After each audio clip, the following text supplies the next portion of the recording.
नमस्कार विद्यार्थी मित्रांनो आजचा आपला टॉपिक आहे नंबर सिस्टम, ज्याला संख्या प्रणाली असंही म्हणतात। तर आज आपण संख्या प्रणालीमध्ये कोणकोणत्या संख्यांचे प्रकार असतात ते या व्हिडिओद्वारे सविस्तर समजून घेणार आहोत। तर बघा मित्रांनो, संख्या ह्या जनरली दोन प्रकारच्या असतात। पहिली संख्या असते वास्तविक संख्या आणि दुसरी संख्या असते काल्पनिक संख्या।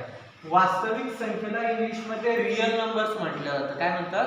Real numbers. आणि काल्पनिक संख्येला इमॅजिनरी नंबर असंही म्हणतात। तर बघा, वास्तविक संख्या काय असतात मित्रांनो, तर ज्या संख्या आपण संख्या रेषेवर दाखवू शकतो, ज्या संख्या आपण संख्या रेषेवर दाखवू शकतो त्या सर्व संख्यांना काय म्हटलं जातं? वास्तविक संख्या असं म्हटलं जातं। संख्या रेषा जनरली सर्वांनाच माहिती असते, ही एक संख्या रेषा आहे मित्रांनो।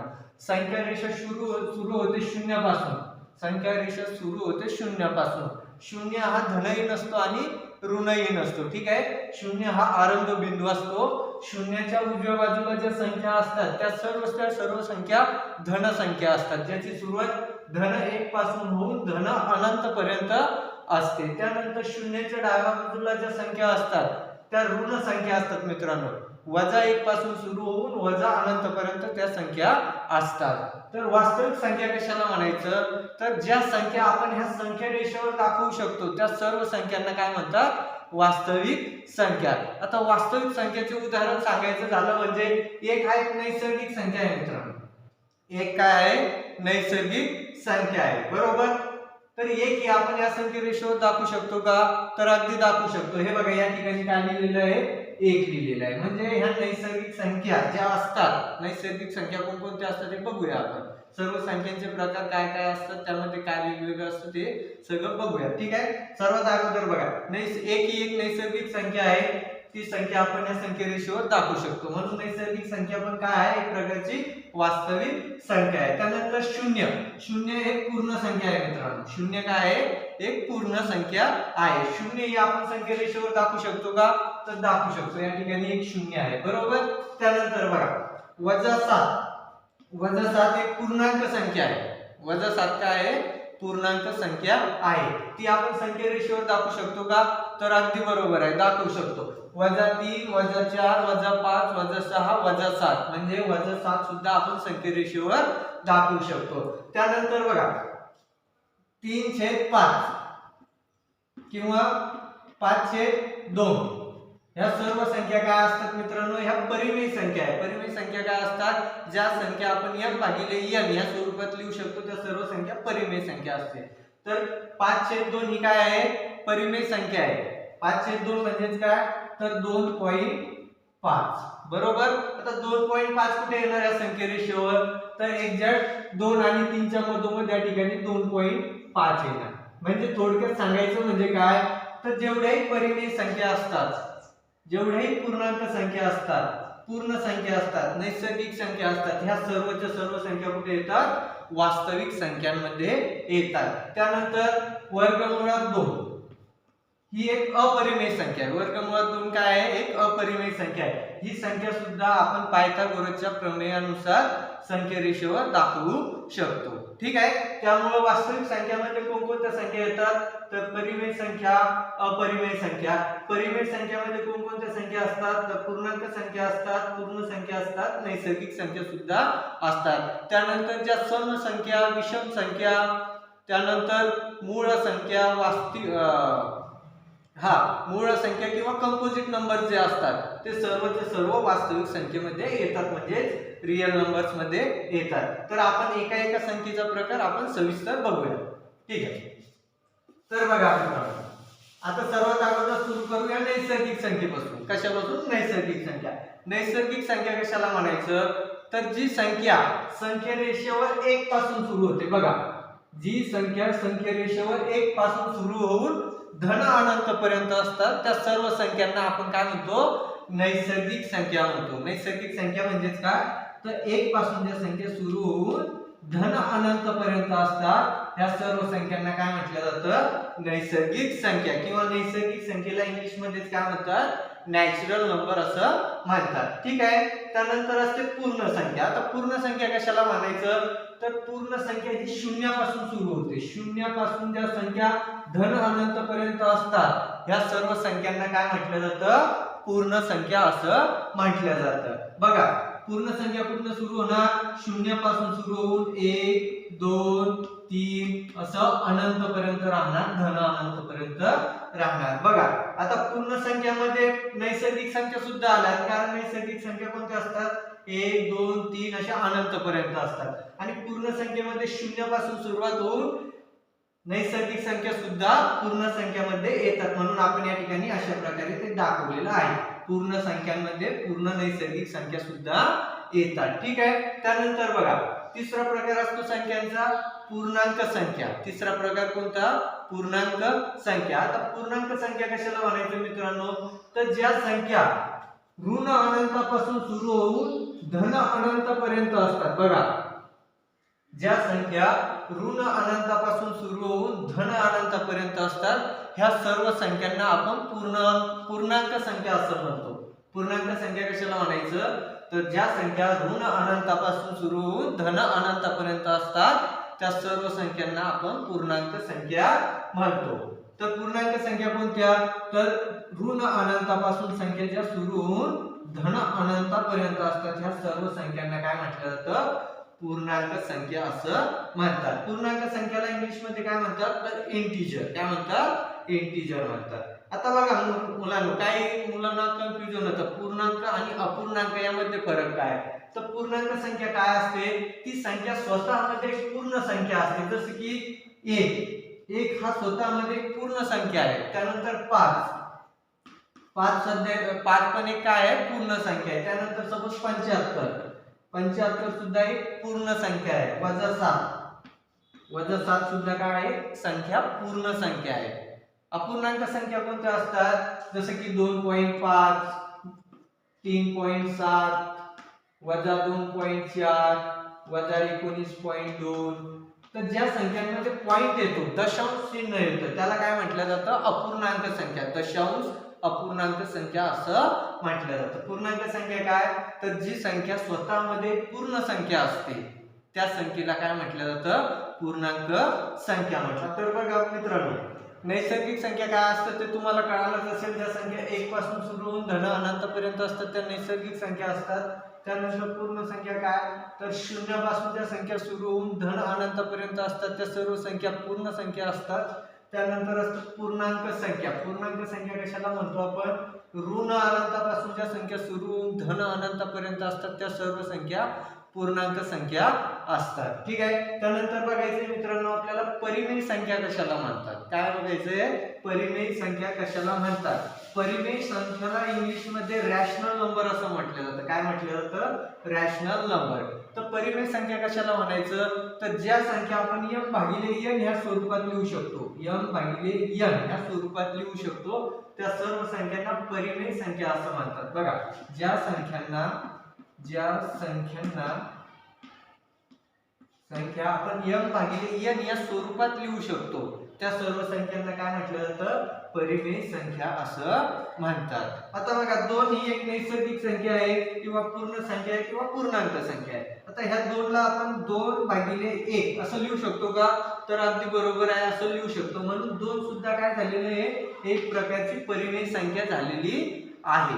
ठीक आहे. तर यामध्ये एक कंडिशन असते मित्रांनो. यामध्ये कंडिशन काय असते, ज्या संख्या m भागिले n या स्वरूपात असतात त्या परिमेय संख्या असतात, परंतु m आणि n हा काय पाहिजे, पूर्णांक संख्या पाहिजे. पूर्णांक संख्या काय असते मी तुम्हाला सांगितलं, ती संख्या स्वतःमध्ये पूर्ण संख्या पाहिजे, डेसिमल पॉइंट मध्ये नको आहे, दशांश अपूर्णांकामध्ये ती संख्या नको आहे. ठीक आहे. आता 2 ही एक पूर्ण संख्या आहे, 1 सुद्धा एक पूर्ण संख्या आहे किंवा पूर्णांक संख्या आहे. इथे कंडिशन काय असते, m आणि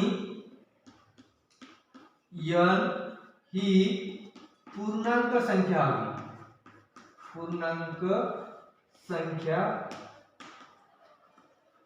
पाहिजे. ठीक आहे, पाहिजे. परिमेय संख्येमध्ये कंडिशन काय असते, तर ज्या संख्या m भागिले n या स्वरूपात आपण लिहू शकतो त्या सर्व संख्या परिमेय संख्या असतात, परंतु या ठिकाणी m आणि n ही काय पाहिजे, पूर्णांक संख्या पाहिजे, ती संख्या अपूर्णांक नको. आता बघा त्यानंतर बघा -7 काय आहे, पूर्णांक संख्या आहे बरोबर. तर -7 ला आपण m भागिले n या स्वरूपात लिहू शकतो का? तर लिहू शकतो. -7 भागिले जर 1 टाकला आपण तर m भागिले n या स्वरूपात आपण हिला लिहिलेलं आहे. म्हणजे -7 सुद्धा काय आहे?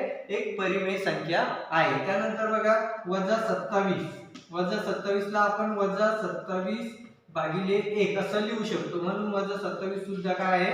एक परिमेय संख्या आहे. म्हणून या ठिकाणी आपण असं दाखवलं, सर्व नैसर्गिक संख्या किंवा सर्व पूर्ण संख्या किंवा सर्व पूर्णांक संख्या ह्या सगळ्याच्या सगळ्या संख्या एक परिमेय संख्या असतात. ठीक आहे. त्यानंतर सपोज अजून 1-2 उदाहरणं घेऊया आपण. आता 77 ही पूर्ण परिमेय संख्या आहे का? तर आहे. कारण 77 ला आपण 77 भागिले 1 असं लिहू शकतो. बरोबर. म्हणजे 77 सुद्धा काय आहे? परिमेय संख्या आहे. ठीक आहे. त्यानंतर 5/3 ही परिमेय संख्या आहे का? आहे. कारण 5/3 ही ऑलरेडी m भागिले n या स्वरूपात लिहिलेली आहे. त्यानंतर 5 ही एक पूर्णांक संख्या आहे आणि 3 सुद्धा काय आहे? पूर्णांक संख्या आहे. कळालं इथपर्यंत? त्यानंतर -7/9 ही पूर्णांक संख्या आहे का? तर आहे. कारण या ठिकाणी काय आहे?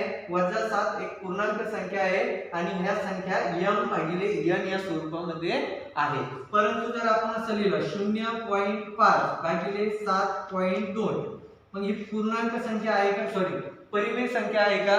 तर नाही, ही परिमेय संख्या नाही. कारण यामध्ये काय झालेलं आहे? m चा जो मान आहे हा दशांश अपूर्णांकामध्ये आहे आणि आपल्याला कशी पाहिजे? ती पूर्णांक संख्या पाहिजे. म्हणून या स्वरूपामध्ये ज्या संख्या दिलेल्या असतात या संख्या परिमेय संख्या या गटामध्ये मोडत नाही. ठीक आहे. त्यानंतर बघा, आता काही मुलांना कन्फ्युजन असते, दशांश अपूर्णांकाच्या ज्या संख्या आपल्याला दिलेल्या असतात त्या परिमेय संख्या आहेत का नाही हे कसं बघायचं? आता बघा, सर्वात अगोदर दशांश संख्या म्हणजे डेसिमल नंबर जे असतात त्याचे 3 प्रकार पडतात विद्यार्थी मित्रांनो. पहिला असतो टर्मिनेटिंग म्हणजे काय? तर ज्या संख्येचा अंत होतो कुठेतरी तर थांबतात त्या संख्यांना काय म्हटलं जातं? टर्मिनेटिंग डेसिमल नंबर असं म्हटलं जातं. जसं की 2.5 या 5 नंतर काही संख्या असते का? नाही आहे. हिचा इंड या ठिकाणी 5 च्या जागी त्याचा इंड झालेला आहे. काय झालेला आहे? इंड झालेला आहे. ही संख्या समोर जाते आहे का? नाही. म्हणून तिला काय म्हटलं जातं? टर्मिनेटिंग संख्या म्हटलं जातं. किंवा दुसरं उदाहरण घ्या, -3.7 ही एक टर्मिनेटिंग दशांश पूर्णांकाची संख्या आहे. त्यानंतर -2.7 त्यानंतर 5.2 म्हणजे थोडक्यात सांगायचं म्हणजेच काय? तर ह्या दशांश अपूर्णांकाचा कुठेतरी इंड होतो आहे, त्या कुठेतरी थांबतायत, त्या अनंत आहेत का? नाही आहे. म्हणून ह्या सर्व कोणत्या गटामध्ये येतात? टर्मिनेटिंग डेसिमल नंबर्स मध्ये येतात. टर्मिनेटिंग म्हणजेच काय? तर ज्याचा म्हणजे टर्मिनेटिंग म्हणजे काय? ती एक मर्यादा असते, एक लिमिट असते, त्याच्या समोर ती संख्या जाऊ शकत नाही. त्याचं उदाहरण सपोज 2.5 3.7 -2.9 -3.4 हे सर्व काय आहे? टर्मिनेटिंग नंबर आहे. त्यानंतरचा दुसरा प्रकार असतो नॉन टर्मिनेटिंग रिपीटिंग. आता बघा, यामध्ये काय सांगितलं त्यांनी? नॉन टर्मिनेटिंग म्हणजेच काय?